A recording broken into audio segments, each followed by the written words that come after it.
Fox कई बार गायब होकर वापस आया और आखिरकार इंजीनियर्स उसकी बात मानने को तैयार हो गए। पर उसी समय टाइम पेट्रोल के दो आदमी वहां आ गए जिन्हें देखकर फॉक्स गायब हो गया और उन्होंने इंजीनियर्स से कहा कि उन्हें नीला बटन ही दबाना चाहिए। टाइम पेट्रोल के जाने के बाद इंजीनियर्स ने नीला बटन दबा दिया और सब शांत हो गया। पर फिर अचानक पूरे न्यूक्लियर प्लांट में जबरदस्त धमाका हो गया। इधर असलियत में गिलबर्ट नाम के एक आदमी ने प्रेस कॉन्फ्रेंस में ऐलान किया कि वो अक्सोमाको कंपनी के साथ न्यूक्लियर प्लांट बनाने वाला है। तभी एलिस नाम की एक लड़की ने आरोप लगाया कि ये प्लांट धरती के लिए बहुत खतरनाक है, मगर अचानक गार्ड्स एलिस को गिरफ्तार करके ले गए। आखिरकार एलिस की बेल भी गिलबर्ट ने ही करवाई जो असल में उसके पिता हैं। बाद में एलिस के साथियों ने उसे गिलबर्ट के लैपटॉप से अक्सोमाको की गैर कानूनी फाइल्स निकालने को कहा। शाम को गिलबर्ट अपने लैपटॉप पर एलिस की माँ की वीडियोस देख रहा था। असल में एलिस को जन्म देते हुए ही उसकी माँ की मौत हो गई थी। खैर गिलबर्ट के सो जाने के बाद एलिस उसका लैपटॉप लेने आई, पर फॉक्स पहले ही वहाँ लैपटॉप को चुराने की कोशिश कर रहा था। इससे पहले कि फॉक्स कुछ कहता, एलिस ने उसके सर पर बॉटल दे मारी। आवाज सुनकर गिलबर्ट भी नीचे आ गया और उसी समय टाइम पेट्रोल ने वहाँ पहुंचकर फॉक्स को मारने की कोशिश की, लेकिन अंदर एलिस ने फॉक्स को खींच लिया और गोली गिलबर्ट की टांग छूकर निकल गई। इससे पहले कि टाइम पेट्रोल वाले अंदर आते, फॉक्स ने एलिस और गिलबर्ट का हाथ पकड़कर अपने ब्रेसलेट का बटन दबा दिया और वो तीनों तुरंत गायब हो गए। जब एलिस की आंख खुली तो वो सब एक गुफा में थे। एलिस तुरंत वहाँ से भागकर बाहर गई, लेकिन उसने देखा कि पूरा शहर तबाह हो चुका था। ये देखकर वो बेहोश हो गई, पर पीछे से किसी ने उसे गिरने से बचा लिया। बाद में जब एलिस की आंख खुली तो वो एक पुराने से कमरे में थी और उसके साथ वाले कमरे में गिलबर्ट भी था। फिर वहाँ रैफ नाम का लड़का आया जिसने उसे कुछ खाने को दिया। बाद में रैफ एलिस और गिलबर्ट को फॉक्स से मिलाने ले गया। गिलबर्ट कुछ सुनना नहीं चाहता था, इसीलिए वो बाहर जाने लगा, पर दरवाजा खोलते ही भयानक ज़ॉम्बीज़ उस पर हमला करने को तैयार खड़े थे।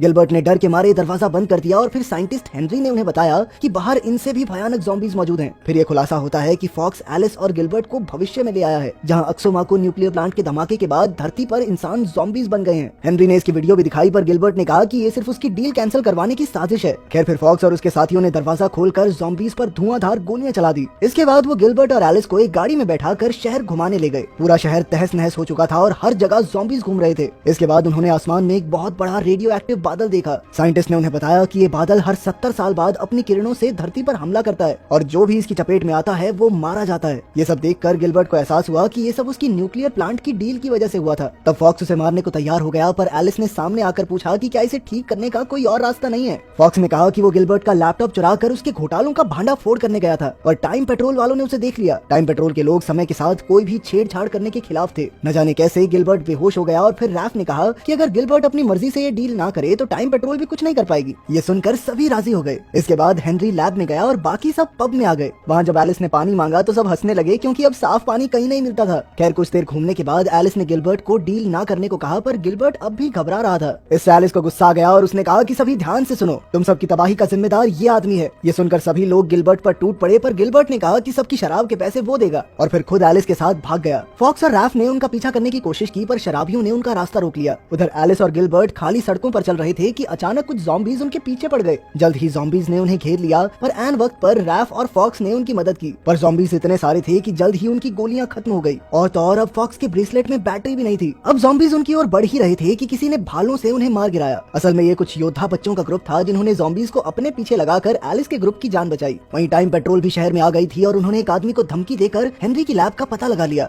अब जैसे ही वो लैब के पास पहुंचे तो हेनरी को अपने सिक्योरिटी सिस्टम से खबर मिल गई और उसने तुरंत ही बॉम्ब एक्टिवेट कर दिया। इसके बाद वो खुद लैब से भाग निकला और लैब में जबरदस्त धमाका हो गया। वो सब खाना खा रहे थे कि अचानक हेनरी अपनी लैब से टेलीपोर्ट होकर उनकी टेबल पर आ गिरा। उसने सबको बताया कि दुश्मन आ रहे हैं, पर तब तक बहुत देर हो चुकी थी। उसी वक्त टाइम पेट्रोल वाले वहाँ आ गए तो सभी बच्चे टेबल्स के पीछे छिपकर उन पर पत्थर मारने लगे। तभी ऑफिसर ने उनकी ओर ग्रेनेड फेंका तो बच्चों की जान बचाने के लिए हेनरी अपनी जान की बाजी लगाकर उस पर कूद गया। इस धमाके से उसके चीथड़े उड़ गए और तब ये खुलासा होता है कि हेनरी असल में एक रोबोट था। तब फॉक्स गुस्से में गिलबर्ट को मारने को तैयार हो गया। तभी पीछे से टाइम पेट्रोल ने फॉक्स को बंदी बना लिया। रैफ ने उसे बचाने की कोशिश तो की, पर वो भी पकड़ा गया। इसके बाद सभी बच्चों ने हाथ खड़े कर दिए और जब ऑफिसर लुइस ने ये देखा तो उसने कहा कि वो बच्चों को कोई नुकसान नहीं पहुंचाएंगे, क्योंकि बच्चों का युद्ध में कोई काम नहीं। टाइम पेट्रोल सिर्फ समय से छेड़छाड़ करने वालों को उनके गुनाहों की सजा देता है। इसीलिए वो फॉक्स, रैफ, एलिस और गिलबर्ट को ले गए। टाइम पेट्रोल हेडक्वार्टर्स में चीफ कॉन्स्टेंस ने एलिस से बात की, पर एलिस का कहना था कि फॉक्स जो भी कर रहा है बिल्कुल ठीक है। इसके बाद कॉन्स्टेंस ने भविष्य की एलिस को बात करने भेजा।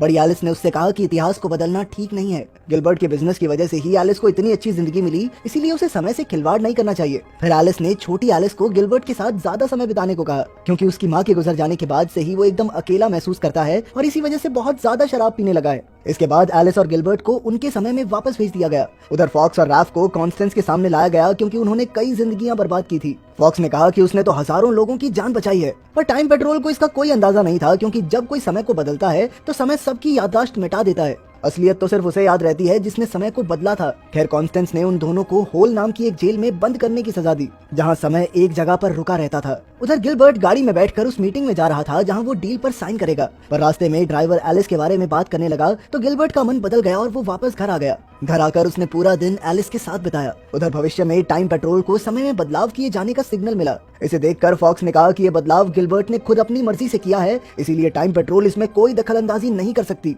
पर कॉन्स्टेंस ने कानून तोड़कर अपने आदमियों को हुक्म दिया कि वो जबरदस्ती गिलबर्ट से डील साइन करवाएं और यहाँ तक की जरूरत पड़े तो एलिस को मार भी डालें। मगर लुइस इस प्लान के खिलाफ थी, इसीलिए कॉन्स्टेंस ने मैटियो और विक्टर को मिशन पर भेज दिया। उधर शहर पर रेडियो एक्टिव बादल का हमला शुरू हो गया था और वो अब तक कई लोगों की जान ले चुका था। वहीं हाइडआउट में खुलासा हुआ कि हेनरी अब भी जिंदा था और वो अपने पुर्जे जोड़कर सबकी मदद करना चाहता था, पर उसका ब्रेसलेट काम नहीं कर रहा था और अब ना ही टाइम मशीन दोबारा से बनाने का समय था, इसीलिए अब वो सब अपने अंत का इंतजार कर रहे थे। वहीं दूसरी ओर विक्टर और मैटियो ने गिलबर्ट के घर में घुसकर एलिस पर बंदूक तान दी और गिलबर्ट को जबरदस्ती डील साइन करने को कहा। मजबूरन गिलबर्ट राजी हो गया और मैटियो से गाड़ी में बैठाकर अपने साथ ले गया। वहीं दूसरी ओर लुइस कॉन्स्टेंस के असिस्टेंट के साथ फॉक्स और रैल्फ को होल में डालने आई थी, पर उसने चालाकी से असिस्टेंट को ही नीचे धकेल दिया। फिर उसने फॉक्स और रैल्फ को आजाद कर दिया ताकि वो एक बेहतर भविष्य बना सके। उसने उन्हें नए ब्रेसलेट्स दिए और फिर कॉन्स्टेंस के पास जाकर कहा कि काम पूरा हो गया। कॉन्स्टेंस ने अपने असिस्टेंट के बारे में पूछा तो अचानक फॉक्स और रैल्फ के भागने की खबर आ गई। तभी लुइस ने कॉन्स्टेंस पर गोली चला दी, मगर कॉन्स्टेंस नीचे झुक गई। इसके बाद दोनों में जबरदस्त हाथापाई हुई और कुछ देर बाद कॉन्स्टेंस ने लुइस की बंदूक लेकर उसे पीछे धकेल दिया। उधर गिलबर्ट की गाड़ी पर अचानक फॉक्स आ गिरा, जिससे ड्राइवर ने गाड़ी रोक दी और फॉक्स नीचे गिर गया। जब मैटियो बाहर निकलकर उसकी ओर बढ़ा तो फॉक्स ने अचानक उसकी टांग पकड़कर अपने ब्रेसलेट का बटन दबा दिया। इसके बाद वो दोनों टेलीपोर्ट होकर पहले विश्व युद्ध में पहुंच गए। चारों ओर से गोलीबारी हो रही थी और मैटियो फॉक्स का पीछा कर रहा था। अचानक फॉक्स ने टेलीपोर्ट होने की कोशिश की, पर एक फौजी से टकराकर उसका ब्रेसलेट खराब हो गया। ये ब्रेसलेट चाइना में बन रहे हैं क्या? 2 मिनट में खराब हो जाते हैं, कभी बैटरी खत्म, क्या चल रहा है ये? खैर इसके बाद फॉक्स और मैटियो में भयंकर लड़ाई हुई। दोनों में से किसी ने हार नहीं मानी, पर अचानक आसमान से एरोप्लेन्स ने पूरे इलाके में बम धमाके शुरू कर दिए। वहीं दूसरी ओर रैल्फ टेलीपोर्ट होकर एलिस और विक्टर के सामने आया। विक्टर ने उसे गोली मारने की कोशिश की तो रैल्फ बार बार टेलीपोर्ट होकर गोलियों से बचने लगा। फिर उसने पीछे से विक्टर को पकड़ लिया और दोनों लड़ते लड़ते टेलीपोर्ट होने लगे। तभी एलिस ने मौका देखकर विक्टर पर बॉटल से वार करके उसे बेहोश कर दिया। फिर एलिस ने अपने पिता को फोन किया, पर तभी कॉन्स्टेंस ने वहां आकर गिलबर्ट का फोन छीन लिया और उसने झूठ कह दिया कि फॉक्स उनके कब्जे में है। फिर कॉन्स्टेंस गिलबर्ट को मीटिंग में ले गई और उसे जबरदस्ती साइन करने को कहा, पर जैसे ही गिलबर्ट ने पेन उठाया अचानक असलियत बदलने लगी। असल में रैल्फ और एलिस समय में पीछे चले गए थे जहां एलिस का जन्म होने वाला था। तब एलिस ने डॉक्टर को बंदूक दिखाकर बच्चे की जगह मां को बचाने को कहा।